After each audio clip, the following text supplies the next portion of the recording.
السلام عليكم أصدقائي. قصة اليوم قصة اللي مرعبة وغريبة، أول مرة غتسمعوا بحالها. غنعاود لكم على بنت صغيرة الجرائم اللي دارت ماشي طبيعية، وحتى واحد ما يقدر يصدق داكشي اللي دارت. اللي كنهضر عليها اليوم أصغر قاتلة بالتسلسل في العالم، وعمرها 11 سنة. تصوروا معايا 11 عام. بلا ما نطول عليكم، كملوا معايا القصة حتى الأخير.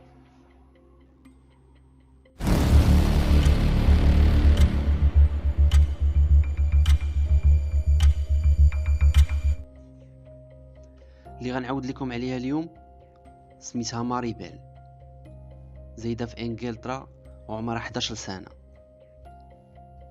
كبرات في عائلة مفككة، لأن أمها كانت كتشتغل في الدعارة، وفي أغلب الأوقات ما كانتش كتكون في الدار. كانت دائما بعيدة على بنتها ماريبال، وكتغيب بالأيام على الدار. هاد الأم كانت مدمنة مخدرات بكاع الأشكال ديالها، يعني الأم ديالها منتهية. أما الأب فهو كان أشهر سارق في المدينة ديالهم. عائلة مفككة فيها ماريبال أغلب الأوقات كانت كتدوزهم بوحدها، وهذا سبب من الأسباب اللي ما خلاهاش تتعرف على حتى شي فرد من أفراد العائلة ديالها. أما الدار اللي كانت عايشة فيها ماريبال وصفوها المحققين أنها ما فيهاش الآثار ديال الحياة، أولا الدار ديالهم ما كتدلش على أنه شي واحد عايش فيها، إلا نباح ديال الكلب كان كيجي من الحديقة اللي مور الدار. هذه هي حياة ماريبال، بين أم فاسدة وأب اللي كان حرامي وبيت اللي مهجور. فكيفاش غتصوروا حياة هاد البنت اللي صغيرة عندها 11 عام؟ ولكن ماريبال كانت بنت اللي ذكية، كتعرف تمثل الأدوار ولا تقمص الشخصيات، وعزيز عليها أنها تعذب الحيوانات، وخصوصا الحيوانات اللي كتكون ضعيفة ما كتقدش تقاوم. مثلا بحال القط اللي كيكون مهرس، كتشدو وكتعذبو وكتلدد في التعذيب ديالو. كما كتقول ماريبال أنها التعذيب هذا ديال الحيوانات كان ألد حاجة بالنسبة ليها.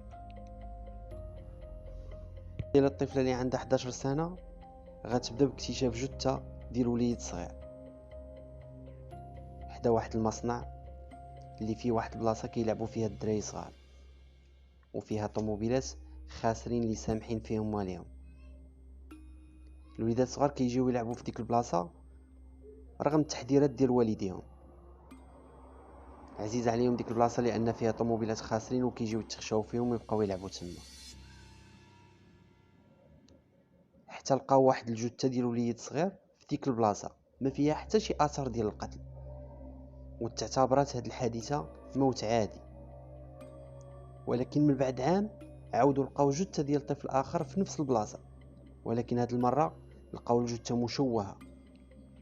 الجثه ديال الطفل عنده 3 سنين، تعذب قبل ما يموت، وملي مات تشوهات الجثه ديالو. ولكن مع هاد الجثه لقاو مقص ديال الشعر، ولقاو ادوات اخرين اللي مقطعه بهم الجثه، ومكتوب على الكرش ديك الجثه حرف ان. ومع ذلك ما لقاوش البصمات نهائيا ديال القاتل. ماريبال كان عندها صاحبتها سميتها نورما، كانت مرة كتلعب معها. المحققين اللي حقوا في القضية قلبوا حتى هي على القاتل، ولكن ما لقاوش. في الأخير اتجهوا أنهم يحقوا في داك حرف ان اللي لقاوه مكتوب في الجثة ديال الطفل.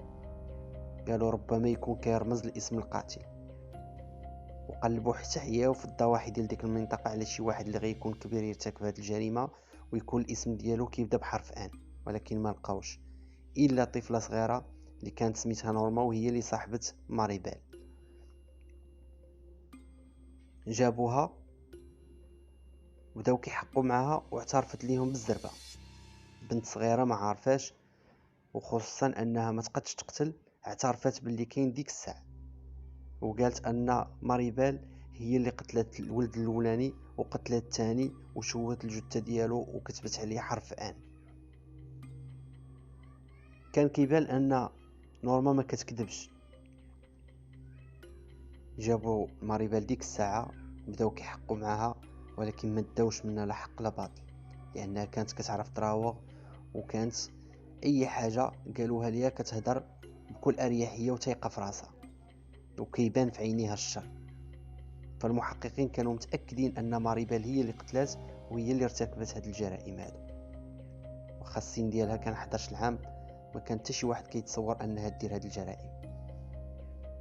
نورما ملي اعترفات قالت لهم ماريبال هي اللي قتلت الولد الاولاني وهي اللي قتلت الولد الثاني وشوهاته وقطعت ليه الشعر ديالو وخلات المقص تما ما فيه لا بصمات لا والو. تصوروا معايا ان طفله صغيره غتقتل وما تخليش البصمات نهائيا. المحققين عياو معها باش تعترف ولكن ما بغاتش تعترف، وما كاين حتى شي دليل كيدل على انها هي اللي ارتكبت الجرائم.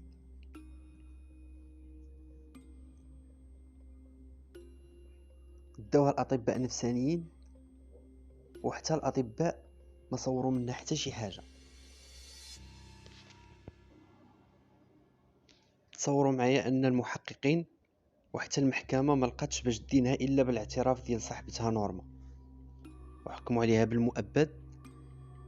غدوز جزء منه في السجن ديال الاصلاح من بعد نقلوها للسجن ديال الكبار. جريمه معقده ما عندهاش الحل ديال طفله عندها 11 سنه كترتكب هذه الجرائم هذه كامله.